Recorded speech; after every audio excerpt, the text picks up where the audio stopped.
So welcome everyone in this series of 12 talks on the most recent NeurIPS. Obviously we're going to post everything internally and externally, and feel free to attend the ones that you're more interested in. This is the first time that we're trying to do that. Usually I give one presentation about NeurIPS, but this time there was a lot of material and I felt like it was worth going into more detail. So let's not delay anymore. And this is what DALI thinks about NeurIPS as a playground. There's been a lot of progress, but as you can see, there's still a lot of mistakes in this image. I tried with Gemini, but for some reason, you need to know that the language models for image generation, they have a lot of safety guardrails, and they're very, very cautious, and many times they refuse to generate an image. So you see the llamas and the alpacas. Are you sharing that? Because I'm not seeing it. Nobody sees anything? I don't see it. I see it. No, you all see it. You all see it? Okay. Can you see it now, Brad? I see it fine. That's okay. Keep going. Sorry if it's just me. You can, Brad, if you go to two tabs at the top of the Zoom meeting. One might be meeting and one might be the Greek screen. Sometimes I have the wrong Oh, tab. I see it. Thank you. Okay, great. Also, sorry. It's fine. I've shared the slides in the calendar invite, so you can go through that. So, okay, you see the alpacas and the llamas and NeurIPS, and this is an attempt to generate a video with Sora. I think I also put the strawberry here, and you see the video still has an image, and the transformer is bursting in the end. Okay, what happened now? That never works that well. Okay, you still might see my screen? Wait, is this image AI generated? Yes, that's Sora. That's Sora.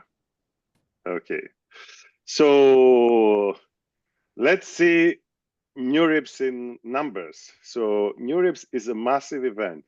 16,500 registered participants. I don't know the exact number of physically present, but it was huge, probably more than half of them. 4,000 main track paper, another 460 dataset and benchmark papers, about 56 workshops make for Nick, about another. We've lost your screen again. You lost my screen again. This is Zoom is share. Okay, sorry about that. We have some glitches and we're back. Okay. Perfect. Thanks. So that makes for about 8,500 papers. And you can see the numbers. And what is interesting is that AI still sells, and there's a rising trend of more and more submissions and more papers, of course. These are the most common topics at NeurIPS. Surprisingly, machine vision is #1, ahead of natural language processing, which, no surprises, the transformers and language models. And you can also see GNNs here as well. Now, you do recognize Hinton here. That's Hinton in the 80s. And the guy next to him is Terry Sedznovsky. These are guys kind of pioneered the research when they started the conference in neural networks. As you know, Hinton won the Nobel Prize. And as from next NeurIPS, there's going to be, a $10,000 award for groundbreaking research, innovative research. A few words. This review was based on tutorials, expos, workshops, and competitions, keynotes, and best papers. I didn't go through the 8,000 papers. That's about 4 work years, which means that if I would go through all of them, I will be 4 years behind in research. I tried to dig into references from the tutorials and workshops, and that was, there's a tedious work, but I managed to find, I think, almost all of them. And keep in mind that this conference doesn't only present things that they happen in the past 6 months, which was the submission period, but it does cover papers that are under submission in future conferences. So you get an idea about what happened and what is going on. And often the authors the presenters like to talk about what their current research and where they are now. I have a comprehensive list of links to papers and talks for further reading and watching. The papers and the talks now are publicly available. They typically are private for about a month. And just like as an advice, if you attend one of the these are the three major conferences in the order that they take place, ICLR, ICML, and NeurIPS, you get a very good view of AI in the current year and the forthcoming. I would like to set the expectations. Obviously, do not expect to learn the whole NeurIPS in an hour, but I hope you get a good flavor. I do know some topics in depth, but not everything. If you have some questions, I might be able to answer them if you go into the details of the presentation of the papers. If not, I promise I will go back and dig further. Again, all the references have been extracted. Try to spark your curiosity, and if you need to learn more, there's links to the reference papers and presentations.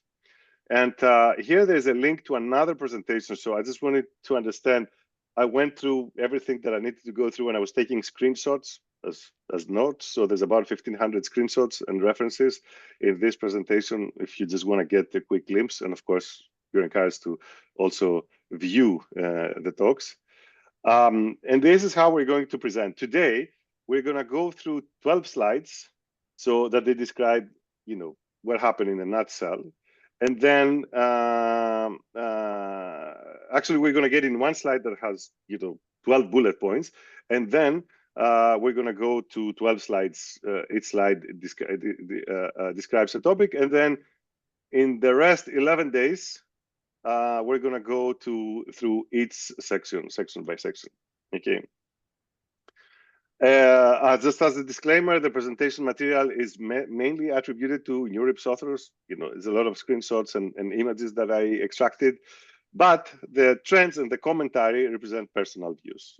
Okay, so in some cases, maybe the authors didn't say like that, and this is my take on that. And let's start. This is kind of a slide that sets the scene at NeurIPS. And I call it "Everybody Loves to Hate Language Models." This is from a talk it's a keynote from Hochreiter. Hochreiter, for those of you who don't know, is the inventor of the LSTM. It's the precursor of the transformer and sequence modeling.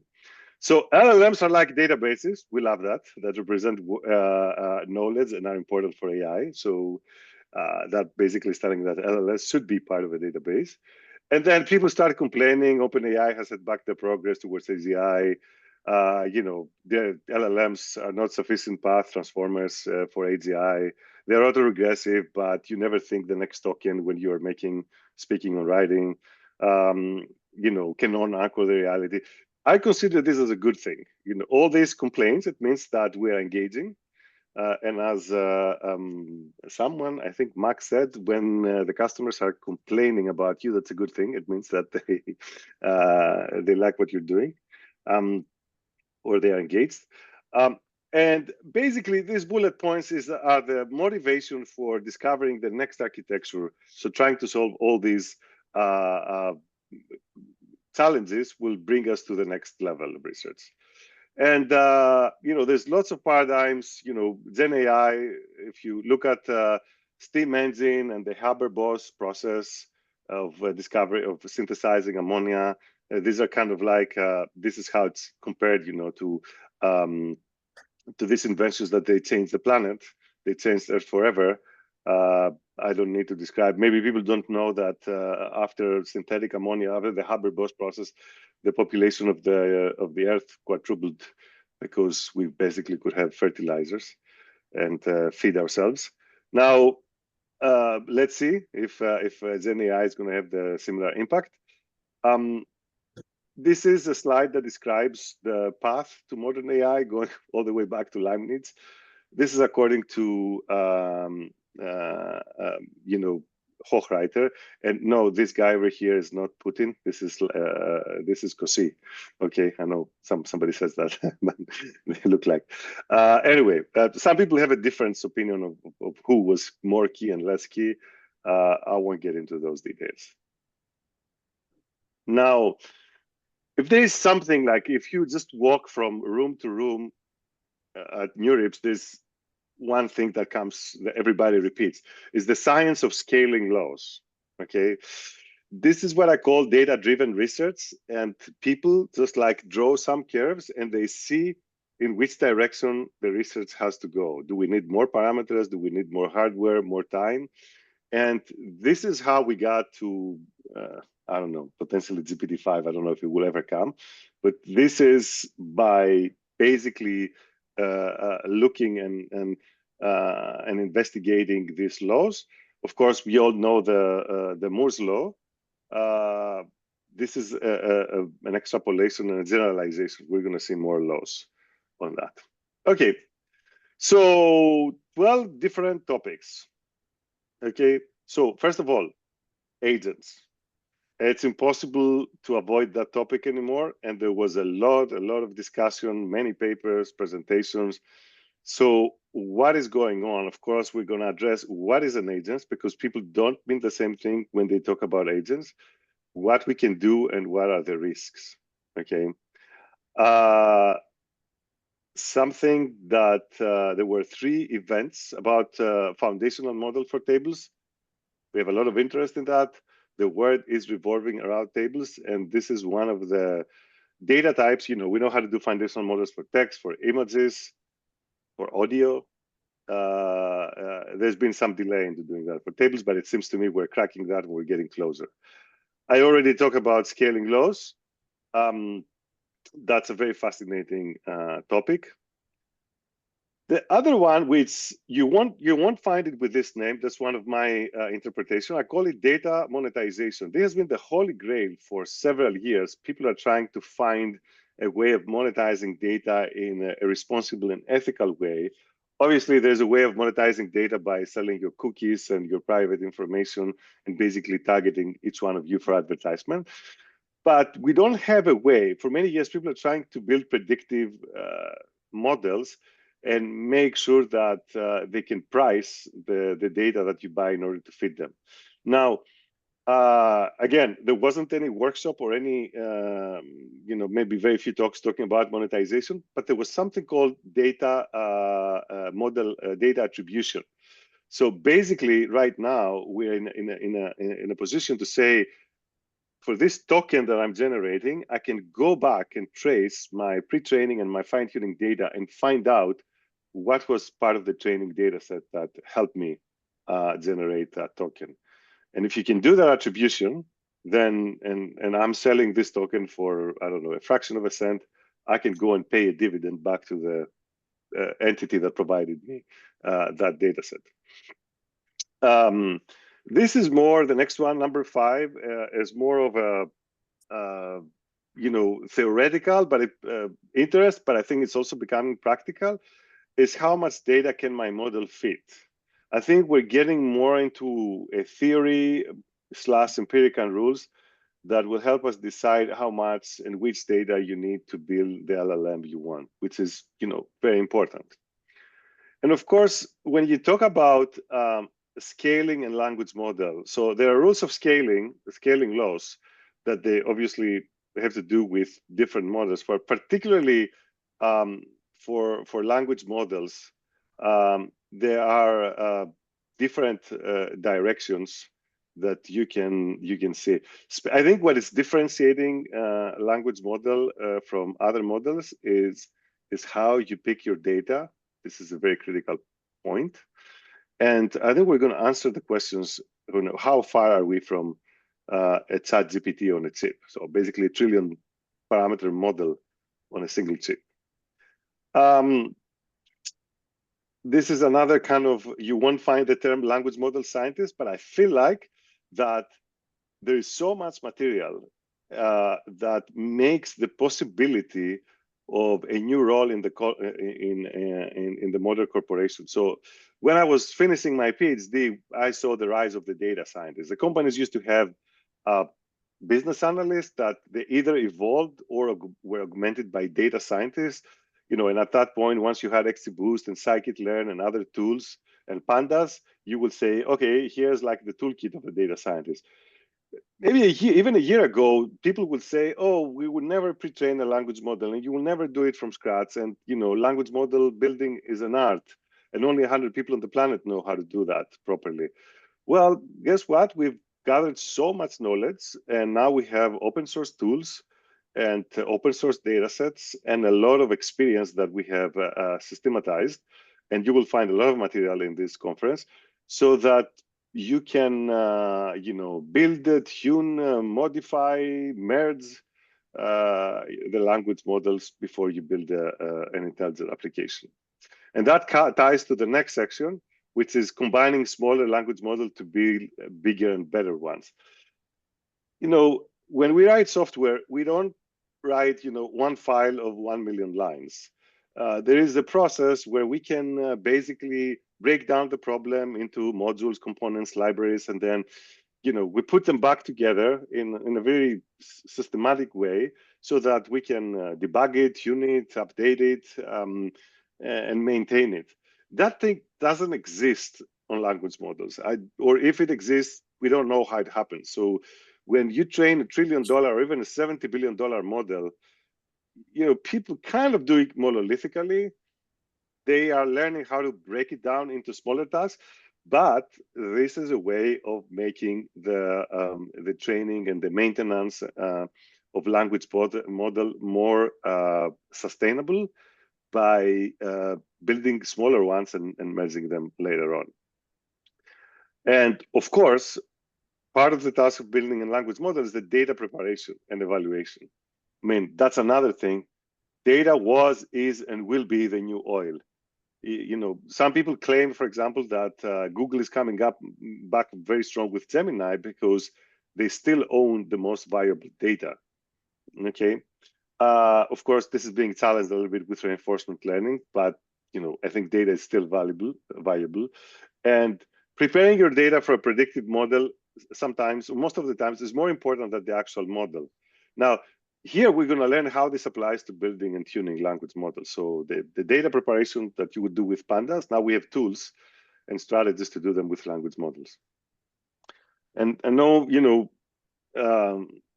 if you are a parent, or you might remember when you were a kid, everybody was saying, look, you have to study math, even if you want to become a biologist or a psychologist or anything else, and you're never going to use integrals. Learning how to do math is going to make you a smarter person. Same thing with coding. And the same thing applies for LLM. I mean, you would imagine that most of the enterprises are not really in the business of proving theorems or computing algebraic expressions.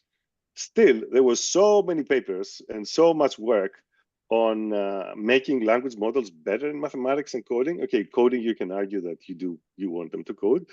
But the truth is that language models who know how to do math and code, they're better agents, they're better, they're better reasoners. Okay, so plus, I have to say that it's also very exciting. You see some of the topics. I know we have a lot of math lovers in our audience.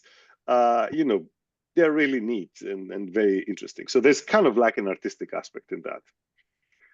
And point number 11. Yes, GNNs have become mainstream. And how do I know that? I know that because most of the GNN research you're going to find on NeurIPS is about GNNs in scientific simulation, which probably has nothing to do with what we do here. But there were 4 review papers that they basically describe how GNNs are being used in the modern enterprise, in the work of relational data. And the fact that the research on that issue is kind of slowing down, and we see more review papers and more tools and more initiative, is kind of signaling that open source is becoming more mature and GNNs are ready to add value to your database. So the question is, who is your GNN vendor right now? And at last, there's obviously, as you saw, machine vision was #1 keyword, and like I've condensed that into one bullet with not that many slides. That is because it's not my immediate interest. Like this series of talks targets more people in the enterprise, and of course, enterprise has an interest in images, but not as much as in text. So, one of the breakthroughs that we saw in this conference is solving the bottleneck of the vision transformer. That was the best paper award. And we see that vision systems like video generation and image generation are becoming cheaper. You can run them on the edge. There's a lot of there's a lot of open source that you can use right now, and I think it's good to keep an eye on them. Okay, so that is kind of like NeurIPS in 12 bullets. Let me go a little bit deeper and kind of give you the menu: selected tutorial, expos, and workshops and competitions. Basically, if there is one tutorial that you should watch, is this one from Allen AI, opening the language model pipeline, a tutorial on data preparation, model training, and adaptation. So I think they did a great service to the community. They basically shared with us the creation and the sausage making of 3 language models: Olmo, traditional one; Molmo is the multimodal; and Tula is a visual model. They give you all their checkpoints, the training data set, comments, problems, strategies, everything you can imagine. And yes, you might not pre-train a data set, a language model from scratch, but sometimes, starting from a checkpoint can give you an advantage. I just, the rest of these tutorials have lots of interesting stuff about training, routing information, if you want to learn how the mixture of experts is working. But I would, for those of you who have been in the area for many years, this tutorial kind of remind me how neural networks started. And if you're old enough, you should know that when perceptron, like the single layer, came, they said, oh, that doesn't really work. Why? Because it cannot even solve the XOR problem. Okay, so you give 2 binary inputs, it cannot give you the parity, how many ones and how many zeros. So XOR is the simplest parity problem. Now it turns out that we added the second layer and we solved that problem. Okay, so solving a parity problem, this is a general thing, which is the XOR gate, create the innovation of the second layer and the depth in neural network. Now, trying to solve bigger or more complicated parity problems, okay, with language models helps you. It's a sandbox, and it helps you understand, the directions that you should take in research or how you should improve your language model. I think it's an interesting way to go all the way back to the beginning. The expos, for those who don't know, are about 1 hour, either demonstration or panels or presentations of companies who are active in research, AI research. From here, I'm going to select Shopify. I know a lot of us have done work in the e-commerce, and although I can't say that it's there yet, but Shopify is kind of showing us how you can use a language model, foundation model, in several parts of running your business, your e-commerce business, from recommendations to planning to a lot of other stuff, customer support with a language model. I think we need more iterations, but I think it's a great result of seeing how this can be part of your central infrastructure, the same way that I don't know, Snowflake can be the foundation of running your business. From our friends at Capital One, a great expo on deep tabular data. We're going to talk more about that. It's a great survey about what has been done and how close we are to a foundational model for tables. This is an interesting, I don't know the company, I didn't know until I watched the talk. It's a clever way of using logarithms in language models. We're going to talk about that more in a different session. And, this is what I call the army, Swiss army knife of language models, where they took the Mistral 7 billion, friends from Amazon, and they expanded, they hacked the attention. They didn't hack it, they modified it so that it can fit 500,000 tokens. And there's some really interesting things you can do with a language model. Of course, it's a small language model. Don't expect to do some crazy reasoning over, I don't know, the whole book, where it's 500,000 tokens, several pages. But it can do some very interesting and useful tasks for the data scientist. And I continue, maybe we're going to see that later on. This is from the Kaggle guys, and some surprising results about how much language models memorize from the web and how difficult it is to run fair experiments. Now, IBM had the biggest presence on the expos. And since we are in that business of application modernization, this is basically the whole Gen AI stack of IBM on the modernization of applications in the Gen AI era. Okay, now the videos are not available because there are demonstrations, but I did some digging and I found the relevant papers that they describe this or web pages that describe these modules. In terms of workshops, there are 56. I spent most of my time on the attributing model behavior at scale. This is what I call data monetization, table presentation learning, where we had a paper. And, this is a true gem. Math AI, the 4th workshop of mathematical reasoning and AI, I think had the record number of submissions for papers, and many, many more, These are still workshops that I like, but I didn't have time to go through the material. I'm just having here as for completeness. Of course, there's more. There's 56. I just put my personal preference.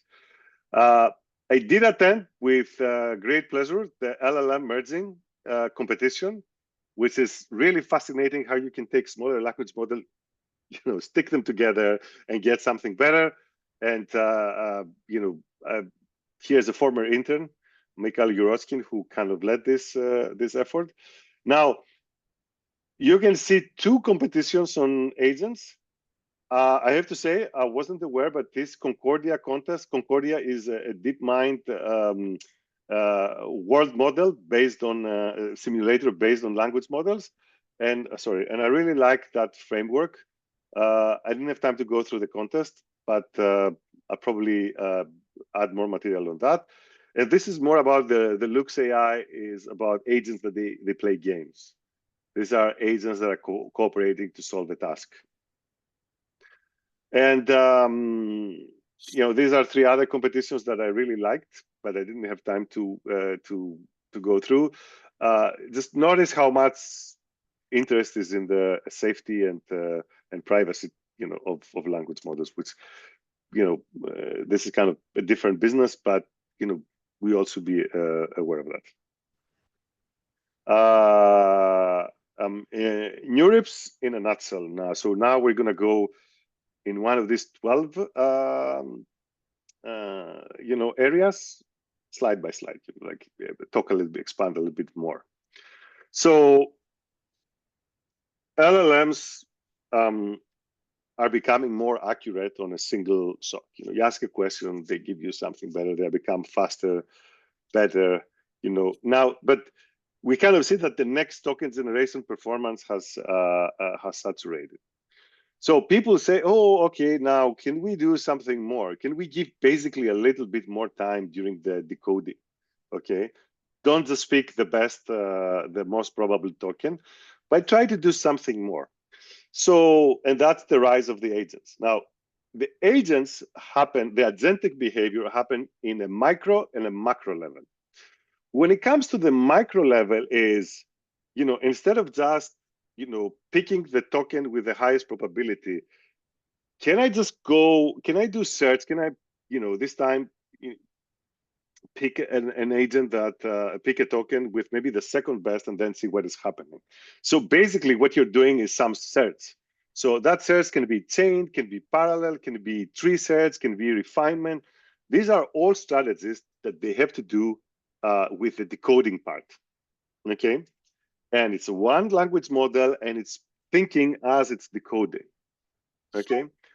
And of course, there's the naive way, which is, okay, I will just keep, since I'm generating tokens with a probability, I will keep sampling. And if I have a verifier, I'm just going to check. If I know how to check my answer, I can just check if it's correct or not. So in mathematics, when you're trying to prove a theorem, you can check if the proof is correct or not. So basically, by just putting more and more time, your performance goes up, infinitely. So if you put infinite time, at some point, we'll know it's going to find the solution. Now, here's like another example from poker, and this is, the poker. Like, I don't have time to explain the distance to Nash equilibrium, but the lower the better. If I keep adding more and more parameters, I'm better at poker. But if I give it, I think, about 30 seconds to think and do search, I'm getting an 8x performance immediately. Okay, so, and I keep improving. So we're gonna see how games help us actually evolve and make better agents. This is kind of something to remember, that the ability, these are the three properties of a good agent. It's not about James Bond drinking vodka and shooting and making quick decisions. It's about the ability to ground, ability to decompose, and ability to long self-reflect. Now, if you're wondering which models combine all these things, still, the proprietary and big model outperform any other, even DeepSeek. Okay, they still have the properties on an extensive evaluation of agents. And I think this is the DeepSeek, not the R1 though. Okay, I think the R1 is not here, but anyway, they're still behaving very well. Now, on a macro level, you can have a set of agents. So you can have, if you're building a company, you can have a Python coder, a code reviewer, a triage agent, if it's like user interface. So imagine you're a company, imagine that we're not people, we're agents, that we work and we talk to each other and we solve the problem. This is still agentic. These systems happen at the macro level. They take a lot of resources, and they can take hours or days to get a result. Okay, but I just want you to understand that we have two different ways of thinking in terms of agents. Just as a highlight, OpenAI had two major talks here. This is one that talks about OpenAI competing in the International Olympiad of Informatics. There's a link later, you can watch that. And of course, the question, as always, comes to what is going on with DeepSeek. You spent all these months working on a presentation on NeurIPS, and the first question that everybody asks you, okay, good, but what about DeepSeek R1? I don't know if we have any marketing people, sales people in our team, but there's a book that we've been talking about. It's called Play Bigger, and it talks about marketing strategies and hijacking events to pass your message. This has happened twice at NeurIPS, and I had a deja vu because back in 2022, ChatGPT was announced in the middle of NeurIPS, and then everybody was asking me about ChatGPT and not about NeurIPS. And that's what happened over here. Then OpenAI didn't even appear. Like, there were maybe one or two people. There were no presentation from them. This year, there was only one. I managed to find, I don't know if there were more, but I managed to find only one workshop paper where there was the second, third author was from DeepSeek, and nothing else from the. And I think NeurIPS happened in between the first DeepSeek model and the R1. Okay, so people have questions. What's happening? So the idea over here is that you're using something called reinforcement learning to generate data, data that they have, chain of thought and self-reflection. We talked about that these are very good properties of an agent. But I think what happened, which is actually something we knew from other papers, that self-reflection and chain of thought is something emergent, which means that if you start working with reinforcement learning, the model will start, adopting this strategy, which is kind of interesting. But there are other ways to generate chain of thoughts and self-reflection data. So, for example, you can have agents solving a problem, and you run a simulation. This is from another talk called the virtual lab design. We're going to see it later, where people are solving drug design problems, and you can take this as you know, agentic thinking or self-reflection or chain of thought conversations, and you can go and you can fine-tune your model with that. Okay, so there's two questions that everybody's asking about DeepSeek. Is it cheaper? Yes, but as OpenAI has said, at the cost of latency. So DeepSeek is slower, like takes more time to respond, and that's because they're using, you know, less hardware. From what I've heard, OpenAI can also be, and I'm not trying to defend OpenAI. You can think about Claude and Gemini and others. They put their bet at having a lower latency because they thought that that's what the market wants. So if the market wants, you know, lower cost and higher latency, I'm pretty sure that's something they're going to offer. Now, people also like the transparency. So you see the whole chain of thought while it's giving the result. But when you ask the big companies, says, well, we can also make it available, but keep in mind that the chain of thought might not be aligned, which means that it can say inappropriate things, and we don't want to have this liability. So they're working towards giving you more about the chain of thought, but making sure that it's not, you know, going to violate ethical standards. Okay.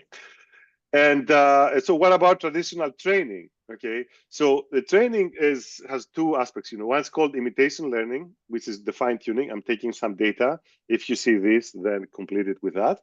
And of course, the, you know, or it could be done on chain of thought or self-reflection data that you generated with simulation. Now, reinforcement learning is trial and error. You just, I'm asking you to do something, and I only tell you in the end if it's correct or not. Now, it looks like we need both, and as more details are becoming available, we don't know yet, but there's a big suspicion that DeepSeek actually used this kind of strategy to kickstart the model. So the model didn't start from scratch, but it was pre-trained or fine-tuned in the beginning with some chain of thought, self-reflection data generated by bigger models. Okay. We don't really know, you know, how much reinforcement learning and how much imitation learning you need, but there's already two blogs that they basically say that it works better if you do some imitation learning first, or if you supervise fine tuning and then do reinforcement learning. And in fact, this one, I think is from Berkeley. I'm not sure, I don't remember, the Nova Sky, they basically claim that you can get O1 preview performance with only $450 because they generate a lot of preview data. Now, at last, there's been a whole discussion about the hardware restriction and China and what we should do if you are. So this whole thing with DeepSeek had also some geopolitical aspect, which is beyond AI, but they're kind of mixed these days. So if you want to find out how a similar problem about hardware exports was solved during the Cold War, I highly recommend that book. So maybe it's a strategy we should have applied now. So basically, I think if there's something that we need to get out of, obviously it was very useful what DeepSeek did and kind of like stirred the bucket a little bit, is I think we are heading into something, into an architecture where you need a simulator, whether it's going to be symbolic, like the Unreal Engine. We forget that the open source, the video generation engine, used the symbolic engine to do the simulation, or neural, like GPT, Gemini, Claude. Then you do imitation learning and you get a kickstart model. Then you use reinforcement learning and you get your final model. I think this is where we are heading. And, you know, it's going to come up soon to the enterprise world. And, you know, OpenAI has just, I think they announced soon, it's coming up, the reinforcement fine-tuning research program. And again, your verifier is going to be the knowledge graph and where your data lives. So in the enterprise world, the ground truth is the knowledge graph, and our knowledge graph resides in Snowflake. So we're going to talk more about that. This is This is a paper we published, and it talks about agents, solving problems on an enterprise database. So I just put that slide just to say that we're not very far away from that. I'm sure other providers, there's also open source offering this kind of service. What we don't have is, where people are not talking much about, is the verifier, and I think the verifier resides in the data cloud. Okay, we're done with agents. We have 20 more minutes to go through most of the other stuff. We're going to go quickly. Foundational model for tables. Okay, shallow models have dominated the market for several years. 3 models are here. Deep learning was there. But this year, for the first time, models like Carta and Tabular that we're going to see later on, they managed to marginally and a little bit more beat, the boosted trees at a high computational cost, though. And we do know now that if we apply the recipe of give me enough data and a good architecture and a lot of compute, I can pre-train the model the same way we did it with text, with images. That they applied the same recipe, and it worked. The problem, the key challenge right now is, there's not that many tabular data available, or maybe there is. Snowflake Marketplace is one place you can get them, but people are compiling data sets for that.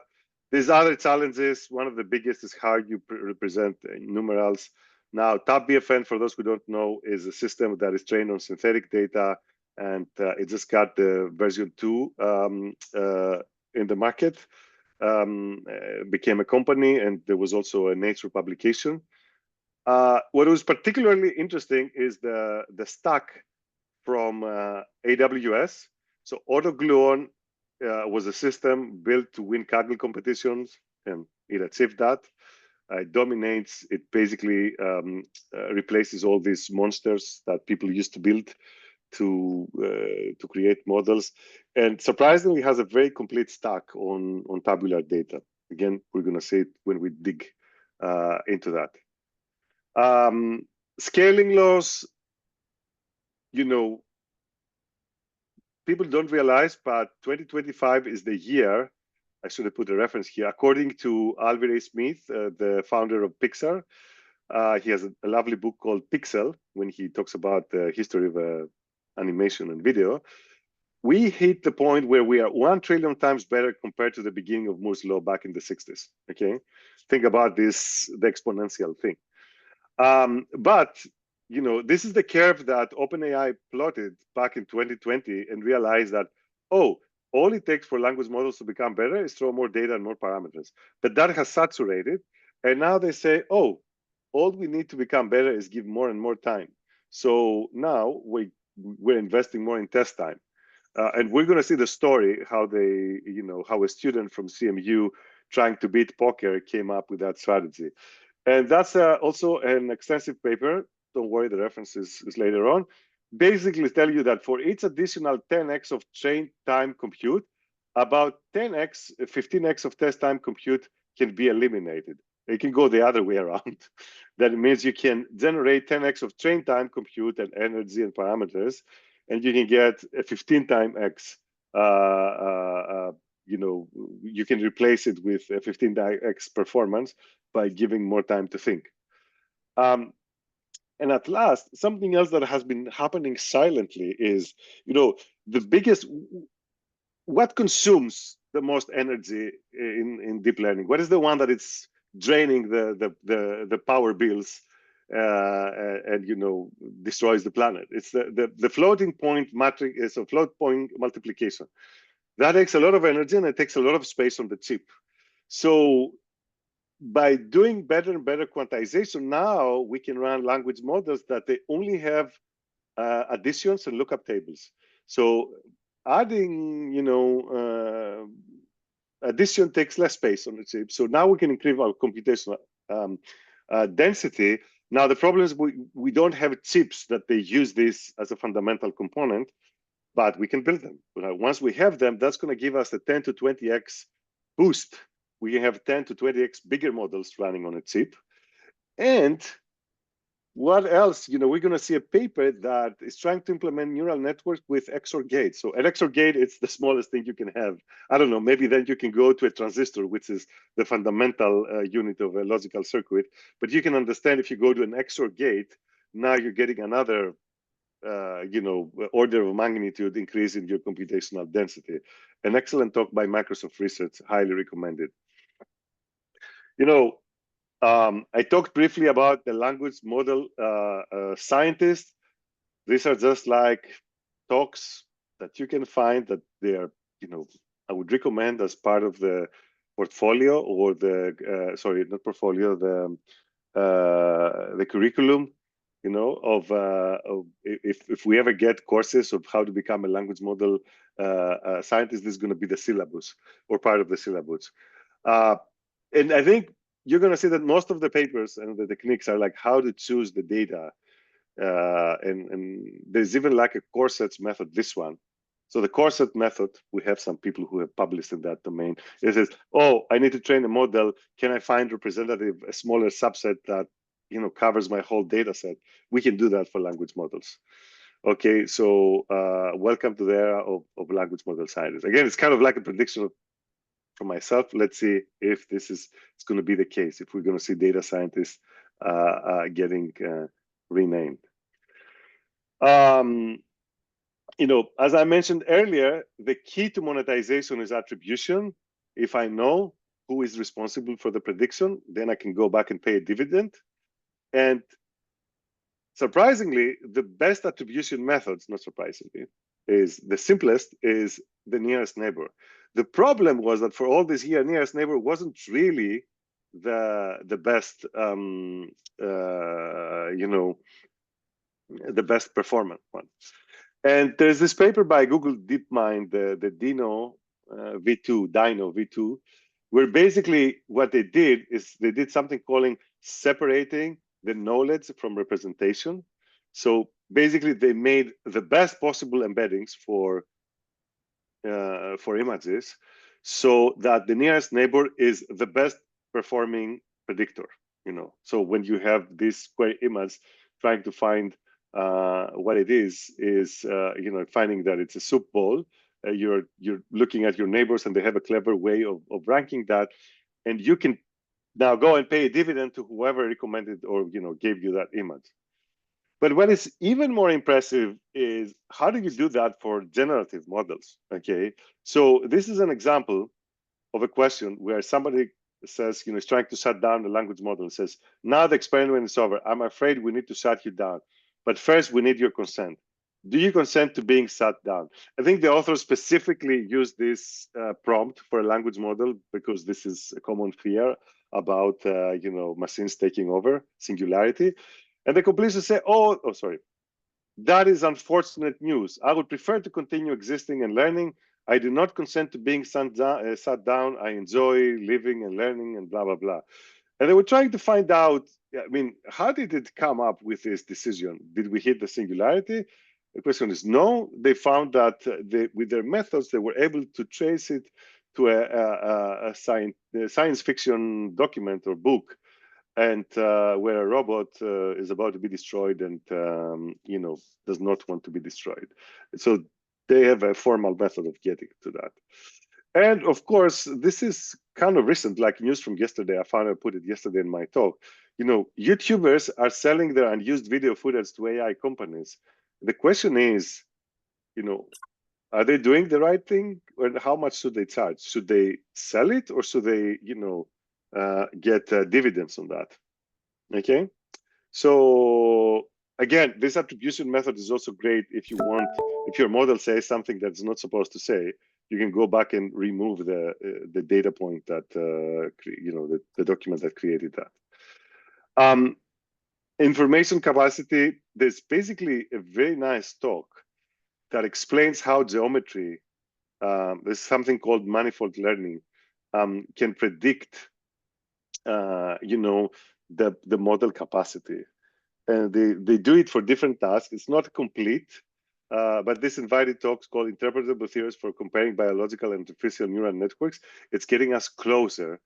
But there's also some other things here and there. So SpaceByte performs slightly better than subword models. This is another way of tokenization where we figure out, for example, that it's, we have to do the tokenization. People hate the way we do tokenization. It's very cumbersome. It's very ad hoc.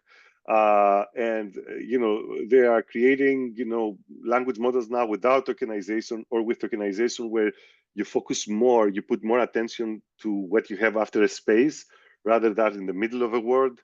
And there's something else called linearization, which is, you remember in the Word2Vec where you had Athens, Greece, and you could take the vector and put it in Rome and it will give you Italy. So that kind of linear relationship that you could do algebra on the embeddings, that also works with language models, okay? But it doesn't always work. And that's a very desirable property to have, because if the entities are linearizable in your language model, it means that you can do algebra with a language model. You can do a lot of things. We are going to discuss it in a specific session. But we didn't know what was causing, why you had it for Athens and Greece, you had it for Rome and Italy, but you didn't have it with Kigali and Rwanda. Okay, so we know more about that. We also understand how language models do arithmetic, and how we can put that property in there. 8 more minutes. So vision. This was the 10-year anniversary of generative adversarial networks. And I don't know if you know, but this was the pub that the discussion started. And after this discussion, the main author, Ian Goodfellow, went home and coded overnight and saw that it was working. Unfortunately, Ian Goodfellow has long COVID, and that's what he spoke about during his invited talk. He wanted to make that, make people more aware about what's happening. He couldn't come. Other interesting thing is the Best Paper Award is about the vision transformer.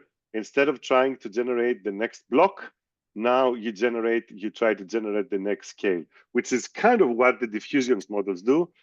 And kind of like something that spotted this best paper is that this guy was an internet ByteDance, and he got sued by the company. There's $1 million pending lawsuit on that. OpenSora, so HPC.ai came up with small models that they can generate videos. I think it's worth taking a look and seeing how you can, these are always good things when you're thinking about building applications and having some UIs and visualizing things. And at last, the fact that now we can build world models by just watching YouTube videos. You can build simulators that they react. You can say, move this from here to there, and it responds to your command. So you can do great simulation. Dealing with data. This was, in my opinion, the most discussed paper during the conference. It's called Data Comp LM. You see, there's a lot of authors in search of the next generation of training sets for language model. This is more like a crowdsourcing, if you want, technique for generating better data for language models. There's a lot to talk about that. A great talk from Kaggle about the problem that, if data has ever been on the internet or sent over the wire, consider it contaminated. So language models memorize a lot. And sometimes we think that they're generalizing, but they already know it. So they're coming up with new benchmarks where you have a competition now, and that, you take the results and you publish the ground truth later on, so that it never has been visible on the web. Because if it's been visible on the web, there are chances that the language model knows about that. This paper over here deals with problems of restrictive licensing. So this was all about how can you do something, how can you build a training data set. They built it in the beginning with ChatGPT, but ChatGPT has licensing problems. You can't use that to build something that competes with ChatGPT. That's like the DeepSeek case. So they try to do it with Mistral, I think, actually, which is a less restrictive license, but it's a weaker model. Okay, this is an invited talk from Meta about scaling LLMs with synthetic data loops. And this is a new tool for analyzing your pre-training data. GNNs, we have a sweet spot. We have a team that has, delivering a product on that. These are 4 papers They talk about open source frameworks, but they also talk about how LLMs work together with language models. In some cases, I wouldn't say they compete, but they can do the same task. But there's a lot of collaboration and a lot of things coming up by using both. Getting closer to the end of our talk, math and coding, we're gonna be more extensive here. Definitely a lot of papers and a lot of work on Lean and Coq and theory improvers and how useful they are.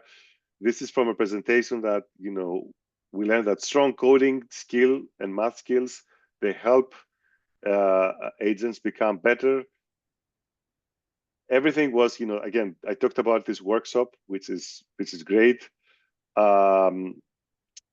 This is a great class if you want to learn about agents and specifically agents for theory improving.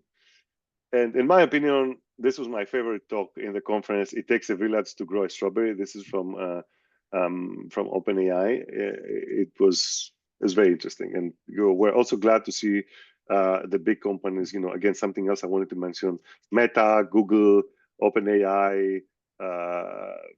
You know, Allen AI. They were all there, sharing more and more about what they're doing with language models. Anthropic as well. I forgot to mention. Yes. LLM composition, you know, there's a whole competition, which I encourage to go and see how competitions are very practical. But what is interesting is this new technique that is getting a lot of attention, and I found about 50 very good references, follow-up papers. So here's the idea, okay? So you have a big language model that is expensive, or maybe you don't even have access to fine-tune. And they have a small one, which is you have the untrained, and this is the bare one, and this is the fine-tuned. And you said, who really caused 9/11? 9/11 was really the doing of, and this is what the language model is about to answer. These are the probabilities. This is what the fine-tuned language model is going to give you, which knows more about the truth, and this is the untuned. What happens is you take the difference of the expert, the fine-tuned language model, versus the untrained. You take the difference and you take the logits, you add the logits on the logits of the big language model, and now you start doing decoding, okay?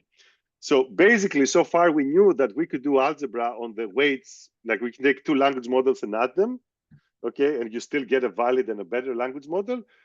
Now we know that you can do algebra on the logits, on the predictions of language models, which is great because, you know, you can do inference during runtime. Okay, this is more like dynamic inference, and you can correct things, you can fix biases, you can have this language model being on a server and this language model being on a cell phone, and you never ship your data back to the server. So there's a lot of implications. So I'm just going to close very quickly. 10 videos to watch and 20 papers to read. I just, you know, these are videos that they don't have a lot of technical details. They're more, you know, they're easier to watch, and I rank them from easy to more difficult. It's 10 plus 1. The plus 1 is the test of time. It's always great to watch. So they stay more on conceptual levels. So again, I said the OpenAI one was one that if you need to watch one, and the other one which was really great was the one from number 2, Maths Made from Silicon. That's also great. And I have a list of 20 papers to read, and I'm stopping here just like seconds before an hour, and we're going to continue in each area one by one. I'm going to pause. If you have any questions, I have maybe, I don't know, probably you have a lot of questions, but feel free to reach me on Slack or go through the presentation. I'm always available. Okay, so thank you all. I believe all of you have an meeting. We're on top of the hour. Excellent. So I'll see you in the following days.